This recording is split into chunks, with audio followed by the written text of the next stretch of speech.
අද මම කතා කරන්නේ පුතේ මේ අවසන් දවස් කිහිපය තුල කොහොමද අපි හොඳ රිසල්ට් එකකට යන්නේ කියන කාරණාව ගැන. දැනටමත් හොඳට විභාගෙට පාඩම් කරලා ලෑස්ති වුණ දරුවන් පිරිසකුත් ඉන්නවා. ඒත් පුතේ තාම හරියට පාඩම් ටික කවර් කරගන්න බැරි වුණ. දැනටමත් පේල් මට්ටමේ ඉන්න එහෙමත් නැත්නම් S1ක මට්ටමේ ඉන්න දරුවන්ට මේ වීඩියෝ එක ගොඩක් වැදගත් වේවි. දැනටමත් මට විභාගය කරන්න බෑ කියලා එක්සෑම් එක අතහැරපු දරුවෝ මෙතන ඇති. එහෙම නෙගටිව් මයින්ඩ් එකක ඉන්නවා නම් පුතේ ඒකෙන් දැම්ම අයින් වෙලා පුළුවන් තරම් මේ දවස් ටිකේ මහන්සි වෙලා පාඩම් කරන්න. ඔයා ගැනම විශ්වාසයක් ඇති කරගන්න මට මේ දේ කරන්න පුළුවන් කියලා. මේ දවස් කිහිපයක් ඇති පුතේ ඔයාලට විභාගය ගොඩ දාගන්න සම්පූර්ණ රිසල්ට් එකම වෙනස් කරන්න මේ කාලය වුණත් ප්‍රමාණවත්. මොකද ඔයාලට එක්සෑම් සබ්ජෙක්ට් අතරෙත් ગેප් එකක් තියෙනවා. ඒ කාලවකවානුව ඒ පරතරය තුලත් ඔයාලට විභාගෙට ඔයාලගේ සබ්ජෙක්ට් වලට පාඩම් කරන්න කාලය තියෙනවා. ඉතින් මේ දවස් ටික කාලේ නාස්ති නොකර කවුරුවත් කියන දේවල් අහන්න නැතුව උපරිමයෙන් මහන්සි වෙන්න. මේ තියෙන කාලය ඇතුළත සම්පූර්ණ විෂය නිර්දේශයම ඔයාලට කවර් කරගන්න වෙලාව මදි වෙන්න පුළුවන්. ඒක නිසා පුතේ ඔයාලා මේ අනුමාන ප්‍රශ්න ටිකට හොඳට සූදානම් වෙන්න. නිතරම වගේ පසුගිය ප්‍රශ්න පත්‍ර වලට ආපු ප්‍රශ්න තමයි පුතේ කැරකිලා නැවත නැවත එක්සෑම් එකට එන්නේ. විෂය නිර්දේශයේ පුතේ ප්‍රධානම පාඩම් ටික තෝරගෙන ඒ ටිකට හොඳට සූදානම් වුණොත් ඔයාලට පුළුවන් හොඳ රිසල්ට් එකකට යන්න. විභාගෙට S3ක් ගන්නවා කියන්නේත් පුතේ ඒක ලොකු සුදුසුකමක්. මොකද රජයේ තරඟ විභාග වලට ඉල්ලන අවම සුදුසුකම හරි අපිට සපුර ගන්න පුළුවන් වුණොත් එතනින් එහාට අපිට ඒ පාත් එක හදාගෙන ඉස්සරහට යන්න පුළුවන්. ඒ නිසා මේ දවස් ටික හොඳට මහන්සි වෙලා වැඩ කරන්න. මම මේ වීඩියෝ එකේදී කතා කරන්නේ පුතේ දේශපාලන විද්‍යාව විෂය සම්බන්ධව අනුමාන ගැන. ඒ වුණත් පුතේ ඔයාලා අනිත් සබ්ජෙක්ට් දෙකෙත් පාස් පේපර්ස් අරගෙන ඒ පාස් පේපර්ස් වල නිතරම අහලා තියෙන ප්‍රශ්න වලට අවධානය දීලා ඒ පාඩම් කොටස් ටික හොඳට මේ දවස් ටිකේ කවර් කරගන්න බලන්න. මට මේ ටික කියන්න හිතුනේ පුතේ ඔයාලා මේ දවස්වල ගොඩක් මානසිකව වැටිලා ඉන්න නිසා. ඉතින් මට පුළුවන් කියලා හිතට ධෛර්යය අරගෙන පාඩම් කරන්න. එහෙනම් පුතේ අපි කතා කරමු මේ පොලිටිකල් පේපර් එකේ මේ පාරේ එන්න පුළුවන් අනුමාන ප්‍රශ්න මොනවද කියලා. පොලිටිකල් පේපර් එකේ පුතේ කෙටි ලිඛිත ප්‍රශ්න ගත්තාම මම වීඩියෝ මාලාවක්ම ඔයාලා වෙනුවෙන් අරගෙන ඇවිල්ලා තියෙනවා. මම ඒකෙදි විස්තරාත්මකව සාකච්ඡා කරනවා ඒ කෙටි ලිඛිත ප්‍රශ්න ගැන. ඉතින් ඔයාලට මේ වීඩියෝ ටික බලලා කළා විභාගෙට හොඳ සූදානමක් ගන්න පුළුවන්. ඒකත් මතක් කරන ගමන් පුතේ රචනා ප්‍රශ්න වලට මුහුණ දෙන්න කියන කාරණාව අපි මෙතනදී කතා කරමු. රචනා ප්‍රශ්නවල පුතේ පේපරේ පළවෙනි කොටස ගත්තාම ඔයාලට විශේෂයෙන්ම එන්නේ මේ දේශපාලන න්‍යායන් සම්බන්ධ කරුණු ටික තමයි මේ පළවෙනි කොටසට එන්නේ. එතකොට ඔයාලා විශේෂයෙන්ම බලා ගන්න ඕනි පාඩම් ටික පුතේ මම සඳහන් කරන්නම්. ඔයාලා මේ පාඩම් වලට වැඩි අවධානයක් දීලා මේ පාඩම් කොටස් ටික ආවරණය කරගන්න මේ දවස් කිහිපය ඇතුළත. පාස් පේපර්ස් බලලා මාක් ස්කීම් බලලා කරුණු ගොනු කරගෙන ඔයාලා මේ ප්‍රශ්න වලට සූදානම් වෙලා යන්න. ඒ අනුව පුතේ ඔයාලා දේශපාලනය හැදෑරීමේ විද්‍යාත්මක ප්‍රවේශය කියන කොටසට මූලික අවධානයක් යොමු කරන්න. මොකද මේ ප්‍රශ්නේ නිතරම වගේ ඇවිල්ලා තියෙන ප්‍රශ්නයක්. මේ පාරත් එන්න ඉඩ තියෙනවා.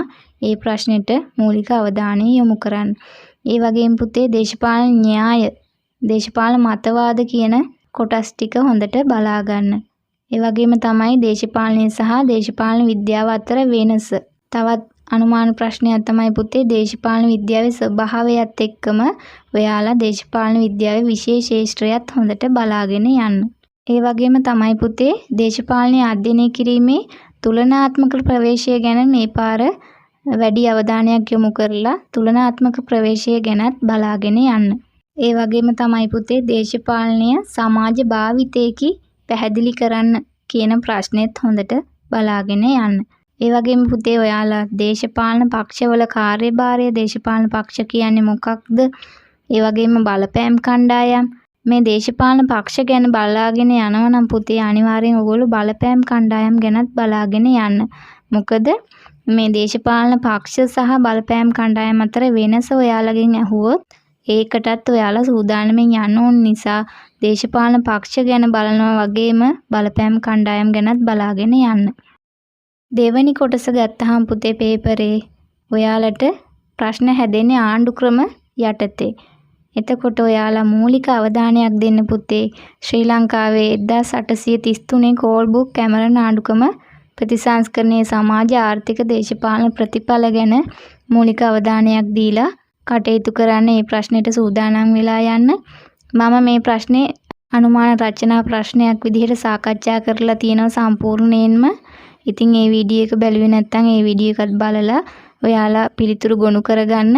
ඒ වගේම පුතේ ඔයාලා ඩොනමෝර ආණ්ඩුක්‍රම ප්‍රතිසංස්කරණය ගැනත් මූලික අවධානයක් දීලා බලාගෙන යන්න. මේ ප්‍රතිසංස්කරණයේ සමාජ ආර්ථික දේශපාලන ප්‍රතිඵල මොනවද කියලා විශේෂයෙන්ම දේශපාලන ප්‍රතිඵල වලට මූලික අවධානයක් දීලා බලා ගන්න. ඒ වගේම මේ ඩොනමෝර ආණ්ඩුක්‍රමයේ යටතේ විධායක කාරක සභාව, එහි යහපත් අයහපත් ලක්ෂණ කියන කොටසත් හොඳට බලාගෙන යන්න. මේ විධායක කාරක සභා ක්‍රමය ගැන අනුමාන ප්‍රශ්නයක් මම සාකච්ඡා කරලා තියෙනවා. ඒ වීඩියෝ එක බැලුවේ නැත්නම් ඒකත් බලන්න කියලා මම මතක් කරනවා. ඒ වගේම තමයි පුතේ සර්වජන ඡන්ද බලය ගැනත් මූලික අවධානයක් දීලා බලාගෙන යන්න. ඒ වගේම තමයි පුතේ සෝල්බෙරි ආණ්ඩුක්‍රම ව්‍යවස්ථාවටත් මූලික අවධානයක් දීලා ඒකේ අග්‍රාණ්ඩුකාරවරයා ගැන, ඒ වගේම වෙස්ට්මිනිස්ටර් ආකෘතිය ගැන විශේෂයෙන් බලා ගන්න. ඒ වගේම තමයි මේ සෝල්බෙරි ආණ්ඩුක්‍රම ව්‍යවස්ථාව අහෝසි කිරීමට බලපාපු හේතු මොනවද කියන කාරණා ටික බලාගෙන යන්න. ඒ වගේම පුතේ මේ සෝල්බෙරි ආණ්ඩුක්‍රම ව්‍යවස්ථාවට සාපේක්ෂව 1972 ආණ්ඩුක්‍රම ව්‍යවස්ථාව විසින් සිදු කරපු වෙනස්කම්, විශේෂයෙන්ම පාර්ලිමේන්තුව සම්බන්ධව සිදු කරපු වෙනස්කම් ගැන බලාගෙන යන්න. ජාතික රාජ්‍ය සභාවේ සංයුතිය, එහි උත්තරීතරභාවය, අන්න ඒ වගේ කාරණා ටික ගැනත් මූලික අවධානයක් දීලා බලාගෙන යන්න. මොකද මේක සංසන්දනාත්මක පිළිතුරක් විදිහට, ප්‍රශ්නයක් විදිහට ඔයාලගෙන් පිළිතුරු අපේක්ෂා කරන්න පුළුවන්. ඒ වගේම තමයි පුතේ 1978 ආණ්ඩුක්‍රම ව්‍යවස්ථාව යටතේ 13 වන සංශෝධනයේ මූලික අරමුණු, ඒ වගේ දේවල් බලාගෙන යන්න. ඒ වගේම 18 වෙනි සංශෝධනය සහ 19 වෙනි සංශෝධනය ගැනත් මූලික අවධානයක් යොමු කරලා බලාගෙන යන්න. ඒකත් සංසන්දනාත්මක විදිහට ඔයාලගෙන් පිළිතුරු අපේක්ෂා කරන්න පුළුවන්. ඒ වගේම තමයි පුතේ 1978 ආණ්ඩුක්‍රම ව්‍යවස්ථාව යටතේ මූලික අයිතිවාසිකම් ගැන, ඔම්බුඩ්ස්මන්වරයා ගැන ඔයාලගෙන් අහන්න ඉඩකඩ තියෙනවා. ඒ වගේම තමයි පුතේ රාජ්‍ය ආණ්ඩුවෙන් කොහොමද වෙනස් වෙන්නේ කියන කාරණාවට මූලික අවධානයක් දීලා ඒ ප්‍රශ්නෙත් බලාගෙන යන්න. කොහොමද ආණ්ඩුවක් රාජ්‍යයෙන් වෙනස් වෙන්නේ කියන කාරණාව ගැන ඔයාලගෙන් කෙටි ප්‍රශ්නයක් විදිහට අහන්නත් ඉඩකඩ තියෙනවා. ඒ වගේම පුතේ මේ නූතන ජාතික රාජ්‍යවල ප්‍රධාන මූලධර්ම, ප්‍රධාන අංග මොනවද කියලාත් ඔයාලගෙන් අහන්න පුළුවන්. ඉතින් මේ කොටස් ටික හොඳට බලාගෙන යන්න. ඒ වගේම තමයි පුතේ 3 වෙනි කොටස යටතේ ඔයාලගෙන් රටවල් ගැන තමයි පුතේ ගොඩක් අවධානය දීලා තියෙන්නේ. ඉතින් ඔයාලා ප්‍රංශයේ ඩිගෝල්වාදී ආණ්ඩුක්‍රමයේ ප්‍රධාන ලක්ෂණ බලාගෙන යන්න. ඒ වගේම ඇමරිකා එක්සත් ජනපදයේ සංධී ආණ්ඩුක්‍රමය ගැන බලාගෙන යන්න. ස්විට්සර්ලන්තයේ ගත්තහම පුතේ මධ්‍යම ආණ්ඩුව සහ කැන්ටන් අතර තියෙන සම්බන්ධතාවය ගැන බලාගෙන යන්න. ඒ වගේම බ්‍රිතාන්‍ය ආණ්ඩුක්‍රමය ගැනත් ඔයාලා මූලික අවධානය දීලා බලා ගන්න. මොකද බ්‍රිතාන්‍ය ආණ්ඩුක්‍රමයේ මෑත කාලීනවම යම් වෙනස්කම් වලට භාජනය වෙලා තියෙනවා. ඉතින් මේ දේවල් ගැනත් ඔයාලගෙන් අහන්න ඉඩකඩ තියෙනවා. ඒ වගේම පුතේ රාජ්‍ය ප්‍රතිපත්තියක් කියන්නේ මොකක්ද? රාජ්‍ය ප්‍රතිපත්ති ජීවන චක්‍රය හඳුන්වන්න කියලා එන්න පුළුවන්. ඒ වගේම රාජ්‍ය ප්‍රතිපත්ති හැදෑරීමේ වැදගත්කම සඳහන් කරන්න කියලා එන්න පුළුවන්. ඉතින් මේ රාජ්‍ය ප්‍රතිපත්ති කියන පාඩමටත් මූලික අවධානය දීලා ඒ කොටස බලාගෙන යන්න. ඒ වගේම පුතේ මේ ගැටුම් කියන පාඩමත් හොඳට බලාගෙන යන්න. කොහොමද ගැටුම් සමතන ක්‍රියාවලිය කොහොමද ක්‍රියාත්මක වෙන්නේ? ඒ වගේ දේවල්, ගැටුම් निराකරණය කොහොමද සිදු කරන්නේ? ඒ වගේ දේවල් බලාගෙන යන්න. ඒ වගේම පුතේ කෙටි ප්‍රශ්න වලට ඔයාලගෙන් අහන්න පුළුවන් ප්‍රජාතන්ත්‍රවාදී ආණ්ඩුකරණයක ලක්ෂණ. එහෙම නැත්නම් ප්‍රජාතන්ත්‍රවාදී ආණ්ඩුක්‍රමය සහ ශ්‍රී ලංකාවේ අත්දැකීම කියලා ප්‍රශ්නයක් එන්න පුළුවන්. ගොඩක් දුරට මේ ප්‍රශ්නය එන්න ඉඩකඩ තියෙනවා. ඒකත් හොඳට බලාගෙන යන්න. ඒ වගේම තමයි පුතේ ශ්‍රී ලංකාවේ විදේශ ප්‍රතිපත්තියේ මෑත කාලීන ප්‍රවණතා ටිකත් බලාගෙන යන්න. තවත් පුතේ ඔයාලගෙන් අහන්න පුළුවන් ප්‍රශ්නයක් තමයි ජාත්‍යන්තර දේශපාලනය තුල රාජ්‍ය සහ රාජ්‍ය නොවන ක්‍රියාදරයින්ගේ කාර්යභාරය ගැන ඔයාලගෙන් කෙටි ප්‍රශ්න වලට අහන්න පුළුවන්. ඒ නිසා ඒ ගැනත් අවධානය යොමු කරන්න. ඒ වගේම තමයි පුතේ ශ්‍රී ලංකාවේ දේශපාලන පක්ෂවල මෑත කාලීන ප්‍රවණතා ටිකත් බලාගෙන යන්න. ඒ වගේම එන්න ඉඩකඩ තියෙන තවත් ප්‍රශ්නයක් තමයි පුතේ ලංකාවේ විදේශ ප්‍රතිපත්තිය තීරණය වීමට බලපාන සාධක කියන ප්‍රශ්නය. ඉතින් මේ ප්‍රශ්න ටික පුතේ මම පසුගිය ප්‍රශ්න පත්‍ර අධ්‍යයනය කරලා තමයි මම ඔයාලට අරගෙන ආවේ. ඉතින් මෙන්න මේ ප්‍රශ්න ටිකට මූලික අවධානය යොමු කරලා ඔයාලා මේ දවස් ටිකේ මහන්සි වෙලා පාඩම් කරගත්තොත් ඔයාලා F එකේ මට්ටමේ ඉන්නවා නම් ෆේල් මට්ටමේ ඉන්නවා නම් S එකකට යන්නත් S එකේ මට්ටමේ ඉන්නවා නම් C එකකට යන්නත් C එකේ මට්ටමේ ඉන්නවා නම් B එකකට යන්නත් ඔය විදිහට ඔයාලට විභාගේ සාර්ථකව ගොඩ දාගන්න පුළුවන් මේ දවස් ටිකේ හොඳට මහන්සි වෙලා මම මේ කියපු පාඩම් ටික හොඳට බලාගත්තොත්.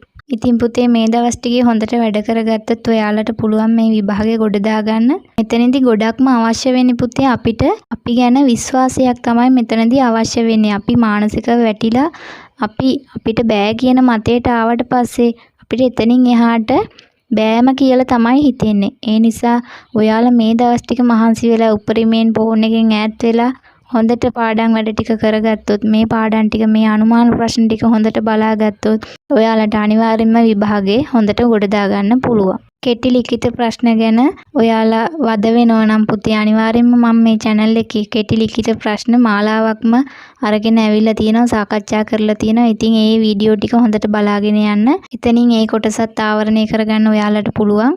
MCQ එක ගත්තාම පුතේ ඔයාලට ලකුණු සේරම නැතත් ලකුණු භාගයක් හරි එකෙන් ගන්න පුළුවන් වුණා කියන්නේ පුතේ ඉතුරු ටික මේ කෙටි ලිඛිත ප්‍රශ්න වලින් සහ මේ රචනා ප්‍රශ්න වලින් ඔයාලට අල්ලගන්න පුළුවන්.